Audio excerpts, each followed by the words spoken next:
1% because 99% of people aren't willing to do the shit that people like us are willing to do. And kind of just have to take that on the chin and say, look, if I can at least help a couple people get to where I'm at in life, then that'll make it worth it. It is also, I want to say, down to the individual, because you mentioned you would see someone's story and they're X amount up and you hadn't taken a trade for, let's say, even a week. One person can look at that and think, FOMO, I need to now jump in and his numbers are bigger than mine and he caught that kind of trade and I need to get a sniper entry too, and you take it in the wrong way, and other people will be like inspired and like, okay, let me get to this grind because he's doing this, I'm only doing this, let me push. But it's the same thing, it's the same input. And I think maybe social media also amplifies the things you have inside you. Like it'll make you more addicted or make you more inspired depending on how you consume it. I think a lot of social media is like fake as fuck too, because like I don't know, like even people watching me, like I don't show the 6 to 7 to 8 hours that I'm working like outside of the trade recap videos and like me trading on stream and shit. Like people just think my life is like sunshine and fucking rainbows, and like realistically, if you put any other person in my shoes, like bro, they would have a fucking heart attack. The amount of bullshit that I have to deal with on a daily basis. Like I have hundreds of people that are depending on me to put food on the table for them. And it's like a regular person just can't even, like they see me on Instagram like posted with my bros, and it's like, bro, that's the one time that I did shit all of 2025. Like I know I make shit look cool, but this comes with a lot of fucking sacrifice too. And that's the problem with social media. People just think like we're just it's a highlight kicking reel. it. Yeah, you know? everyone naturally shows their glimpses of the best moments, not the day-to-day normal stuff. As a trader, it's very simple. You have to find an edge and then you have to have a mind so you can follow that edge. But how do you know if you're performing correctly or not? You have to know your data. And TradeZeller is going to show you everything that you need beyond the surface level win rates and performance and equity curve. It's going to show you detailed reports. It's going to be your back testing tool, strategy testing tool, playbooks, notes, and it's going to be a full journal. It makes your journaling easier, faster, and more meaningful. Whereas if you were just documenting it on an Excel spreadsheet or taking screenshots on your iPhone, you wouldn't be able to pull out the data that you need, the correlations that the AI within TradeZeller is pulling out for you. There's so much variety and utility within the software that I think it's essential for any trader. So the link somewhere below is going to take you directly to the TradeZeller website. I'm not getting paid. This is for you. If you want it, if you like it, go ahead and explore it, and probably you'll be using it for years to come. What about the idea of being in a position of influence and how that affected your trading? The reason I ask is because when at times live streaming or public signals or these kind of projects that I've done over a long period of time, I notice I think twice before I place a trade, because I know that not only is it my money, it's probably a kid out there who's probably risking his whole account no matter what I say. So then that extra layer of just thinking about it pushes me to be a little bit better. Or when someone asks you a question and you've never thought about that question, now you got to think of an answer. So you will actually now become better as a trader because you'll think of things that you don't normally think about to make yourself well-rounded. What is your thoughts in general of being an influencer and a trader and what impact that had on your trading itself? Yeah, I mean, that's another thing with the social media stuff. People will look at a video from a year ago and be like, well, you said this then. And it's like, bro, I have an extra year's worth of market experience now. I'm a lot better of a trader than I was just a year ago. Like, I'm still relatively like young in this game. Like, I still got a lot to learn. And yeah, I think that it's like you were saying, I don't do any of the signal shit. I do, or I'm going to stop doing the live streaming shit too. Why is that?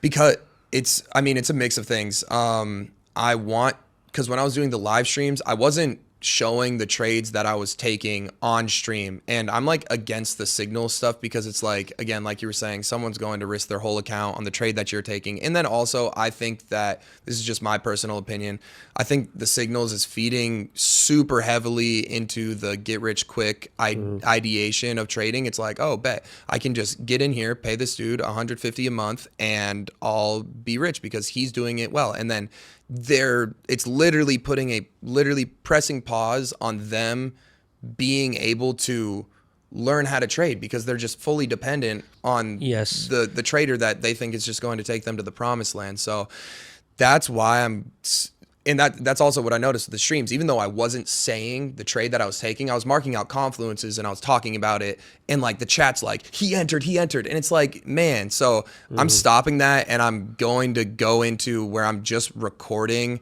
literally my entire just start a market open to finish, so I can show in real time that, hey, I'm taking these trades, and then post it to YouTube right after. And then I think that'll be super awesome too for like track record and shit like For that. sure.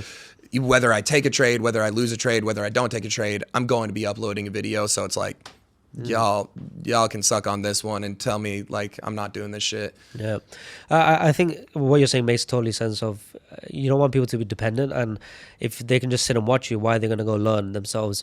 But what I've noticed in a lot of traders, even myself when I was coming up, I would just want to see someone do it, just because on replay mode when I'm back testing, you can just tap through the candles. So then in real life, that 1 minute candle is moving up and down, and you don't know if it's a doji or engulfing, whatever.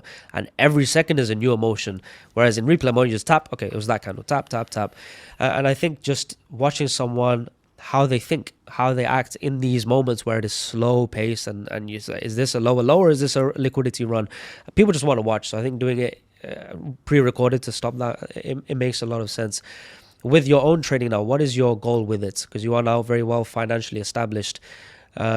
Is this something you want to keep doing? I mean, the day trading, which is a grind, and especially with depending where you live, I guess, the sleep schedule can be a bit confusing. Is there something you'll always do in the way that you're doing, or maybe later pivot towards more swing, more few trades a month? Simplify. I'm just going to take less trades, ideally make them be over longer periods of time. And yeah, that's always been the goal. I look at how I was trading just a year and a half ago, and I'm like, man, I was taking trades pretty much every single day. And then I look at how I'm trading now. I'm like, I'm making way more money now, and I'm taking way less trades. If I can stay on this path, that would be awesome. A friend of yours, Rob the Bank, or Rob, I really like his content, and there's something that I saw of his, which was comparing Miami to PR, and the idea being that in Miami you have a lot of these young guys who are supercars and penthouses and lifestyle and whatever, and he was basically referring to that as a rented life, versus in PR, the people you have around you, they're real wealth, they move silent, and they own the property, they own the cars and so forth. I'm just guessing here, but it also seems recently sold your cars. Is there any alignment with what Rob said, and you now offloading some of these depreciating assets? Nah, that was mainly, so I had an apartment in Miami. I actually still have it, but I had a car out in Miami too, and I just sold it. It was a Rolls-Royce Cullinan. And yeah, I was just like, I used Miami. It was a tool for me. I had an apartment out there for like the past year and a half. Cool. Young money millionaire moves to Miami, whatever. Like, you use it for content and then you get the fuck out. And it worked for me. And now like Miami is worse for me because there's no content that I can do, just respectfully, there's no content that I can do with anybody out there that is going to benefit me. Than it's more than me working with them is going to benefit them. So I'm done with Miami. I think it's a great, awesome city. I'm going to use it for what it's to be used for, to go get fucking blitzed and go crazy with your bros. But other than that, like, there's no reason to have that. And then, yeah, in Puerto Rico, like, my Brabus is paid off in full. That is out there. My house is paid for in cash. So I'm living like for free out in Puerto Rico. And yeah, that's like real wealth. That's not no rented shit. That's not like monthly payments. It's like, I'm out there. What is your thoughts on just environments? You know, they say like you're the average of the 5 people around you, and I can just speak anecdotally. Being in Dubai is just, when I, especially the podcast, I'm speaking to people that are crushing it every single week, that are doing 500,000, 1 million, 2 million a month. And when I speak to people every single time, every single week, and I also realize they're just normal people. And as you said, I'm just a normal 23-year-old. When you see that there's normal people doing amazing things, it makes you think twice of like, I need to push my own bar up. And just this city, this environment for me has done a lot just by being here, the energy that I have here. When you are in PR and it's kind of just an island, and I guess a lot of people have already made their money and now they're, I guess, more relaxing over there. Do you miss the energy that you maybe get in Miami or even in Dubai? Would you recommend people to leave their hometown to get to a big city like this? Oh yeah.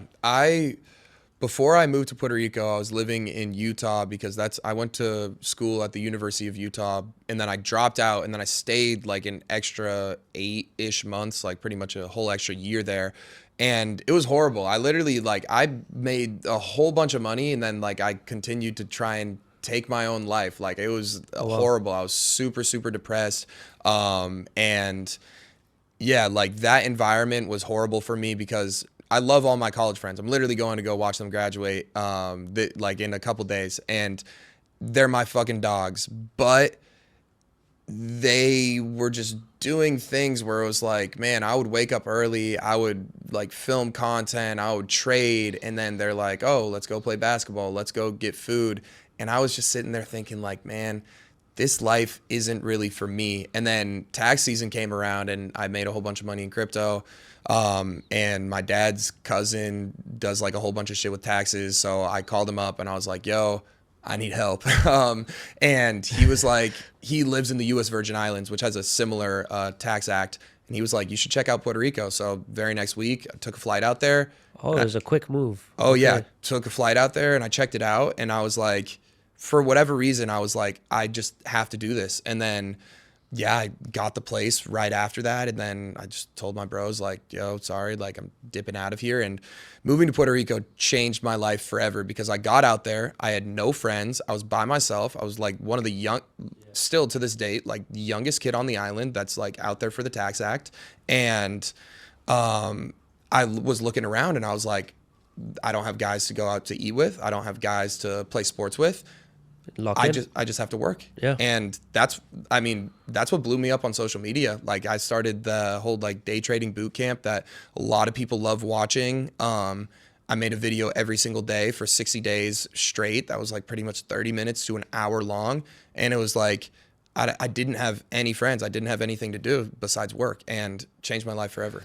It's interesting because a lot of people on podcasts in general, they'll talk about how important networking is and all these things. Where it's biggest growth when you weren't networking, let alone you didn't have any.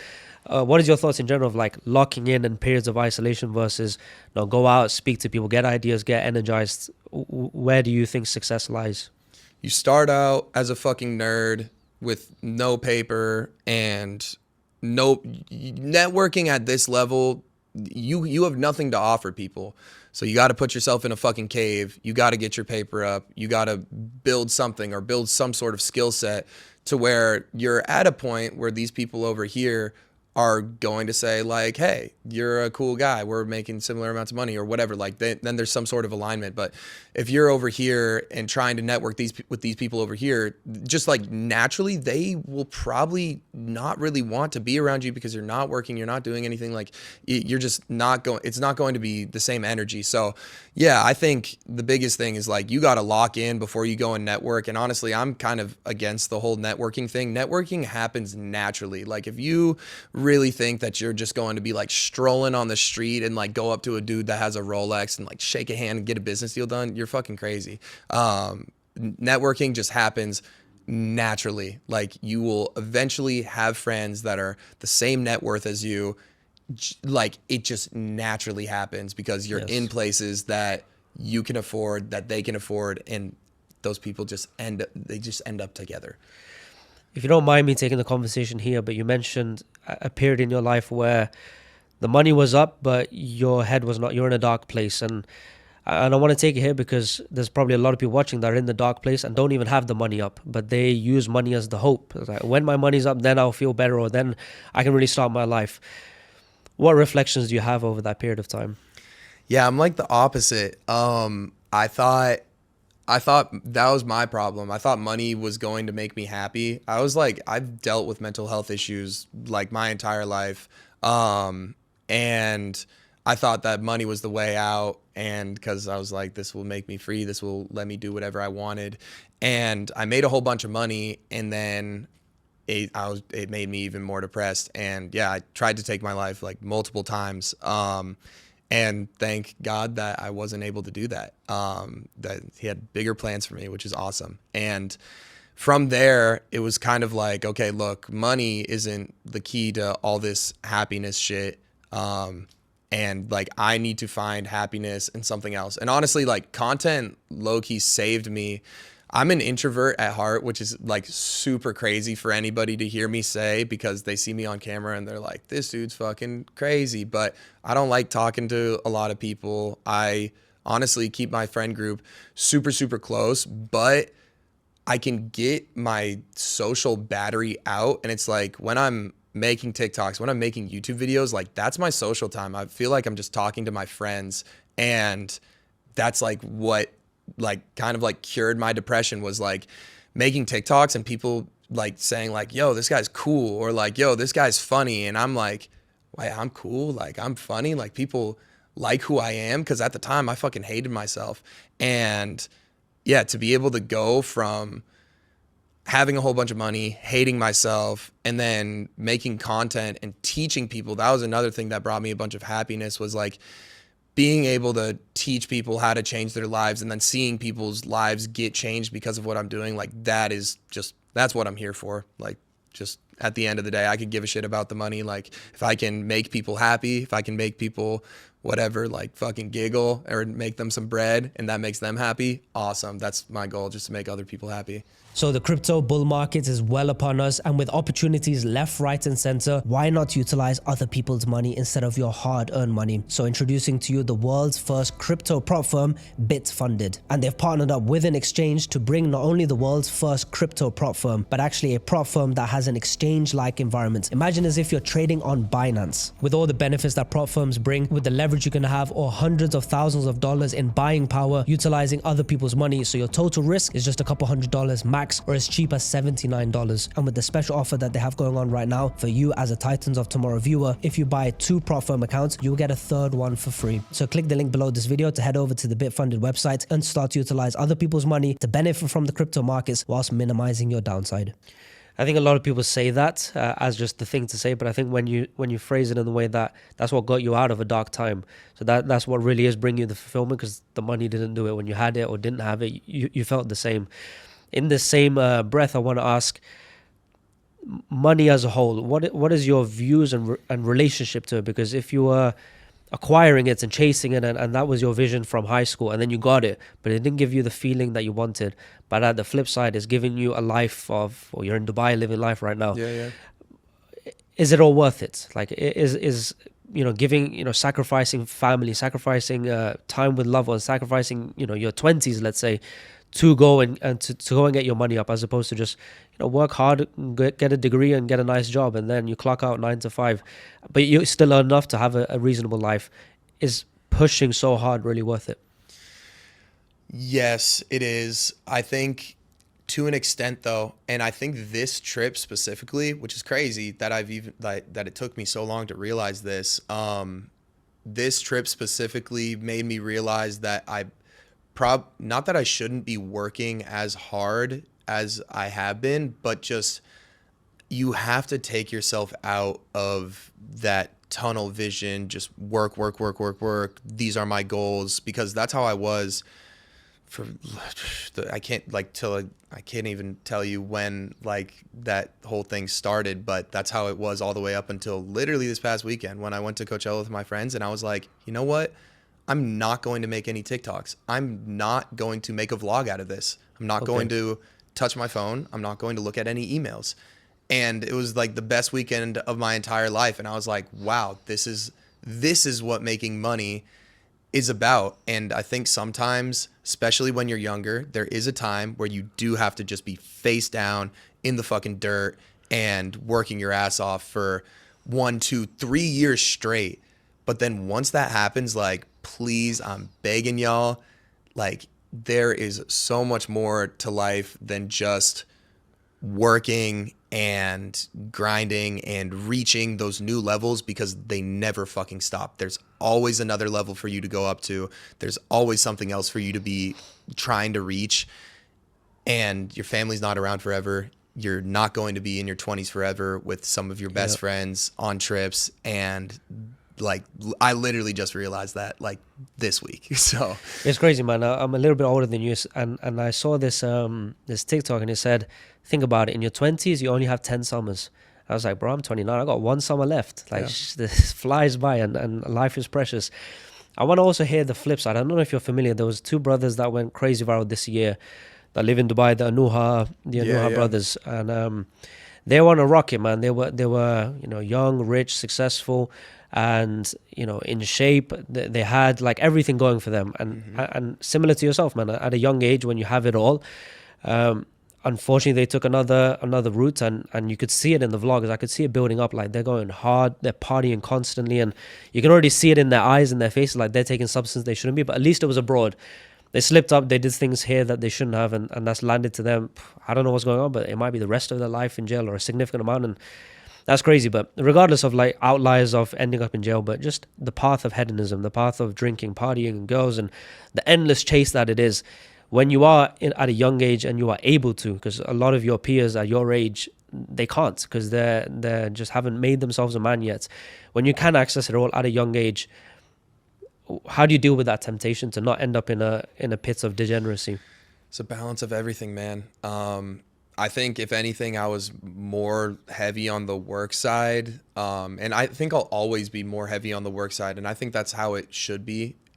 But this is what I like to say: do everything in sprints, but obviously, like, don't break the rules, I guess, in their case. Like when, for example, like I'm not going to just say, bet it's the weekend, let's drink. Like that's so lame. But every single year, me and my friends will go to Coachella and we'll get a crazy house and we'll do it like the best way possible. And that's like awesome because it's like once a year and we all can come together and I haven't seen them in forever and we can celebrate our success. We can look back on the past year and be like, damn, that's insane that we've came so far, whatever.